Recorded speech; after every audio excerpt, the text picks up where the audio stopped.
Student, welcome back to my Succelerator YouTube channel. Succelerator YouTube চ্যানেলে তোমাদেরকে আবারও স্বাগত। তো আজকে আমরা যেটা জানবো সেটা এতদিন পর্যন্ত আমরা যা যা শিখেছি, অর্থাৎ noun clause, adjective clause, adverb clause এবং তার পাশাপাশি যে সিম্পল সেন্টেন্সের যে গঠন সেটা শিখেছি, সেই জয়েনিংগুলো নিয়ে আজকে আমরা প্র্যাকটিস করব। তো তোমরা অবশ্যই ভিডিওটা শেষ পর্যন্ত দেখবে এবং তোমরা সলভ করার চেষ্টা করবে আমার সাথে সাথে, ঠিক আছে? তো চলো শুরু করি। দেখো, প্রথমে কি আছে? Ramila saw a snake, she screamed in fear. তাই তো? তাহলে কি করতে বলেছে? এটাকে মেক ইট সিম্পল, সিম্পল সেন্টেন্সে গঠন করতে বলেছে। তাহলে আমরা এর অ্যান্সার লিখবো। কীভাবে করবো দেখো এবার। কি বলছে? রমিলা একটা সাপ দেখলো, সে ভয়ে চিৎকার করলো। তাহলে আমরা জানি যে এটা কি দিয়ে করা যাবে বলো তো? এটা কিন্তু পার্টিসিপেল দিয়ে করতে হবে, তাই তো? তাহলে তার মানে কি, রমিলা সাপটিকে দেখে ভয় চিৎকার করলো। তার মানে কি, দেখে বা দেখিয়া হলে কি হয়? পার্টিসিপেল যোগ হয়। তাহলে আমরা জানি সেটার সাথে কি হয়? ভার্বের সঙ্গে আইএনজি যোগ হয়। আমি অ্যান্সারটা নিচে লিখছি। তাহলে কি হবে? নিয়মটা কি ছিল? যেটা প্রথম বাক্যে, যদি প্রথম বাক্যের সাবজেক্টটা যদি দ্বিতীয় বাক্যের সাবজেক্ট হয়, মানে একই থাকে যদি দুটোই, তাহলে কি করতে হবে? প্রথম বাক্যের যে ভার্বটা তার এক নম্বর রূপ বসে, তার সঙ্গে আইএনজি যোগ, তাই তো? Verb plus ING. তাহলে কি লিখবো? সিং এ স্নেক, একটা সাপকে দেখে, কমা, কি করলো? এখানে সি লিখবো কি না? সি মানে কে? Romila. Romila screamed in fear.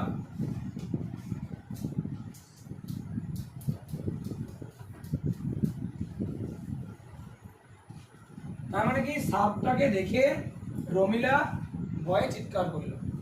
Clear? চলো এবার পরেরটা। পরেরটা কি বলেছে?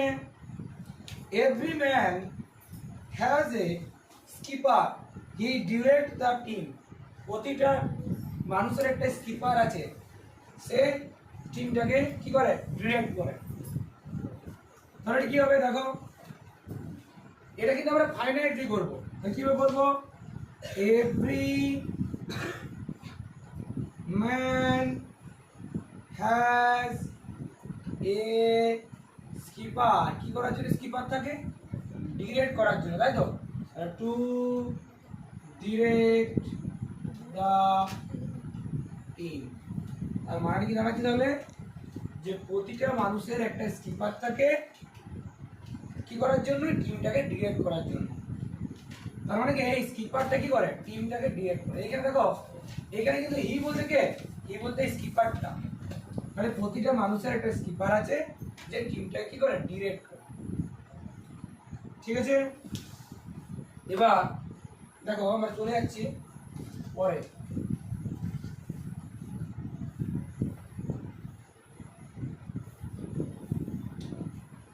কি আছে? উই স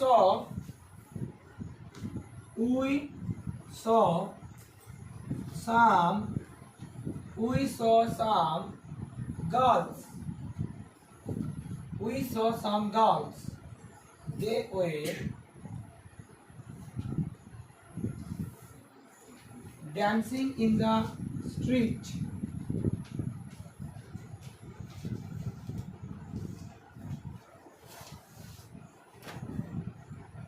এটাও কিসে করতে বলেছে? এটাও simple sentence.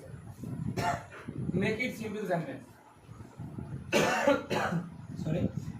We saw some girls, আমরা কিছু মেয়েদেরকে দেখেছিলাম। দে ওয়ার ড্যান্সিং, তারা নাচ করছিল। ইন দ্য স্ট্রিট, রাস্তাতে। তারপরে কি, আমরা কিছু মেয়েদেরকে রাস্তাতে নাচ করতে দেখেছিলাম। তাহলে অ্যান্সারটা কিভাবে করবো? উই স,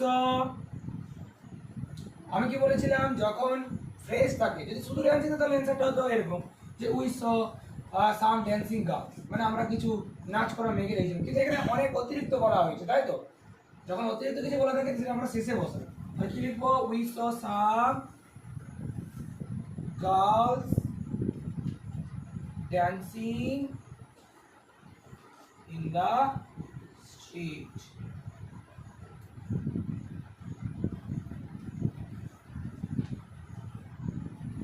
ঠিক আছে তাহলে।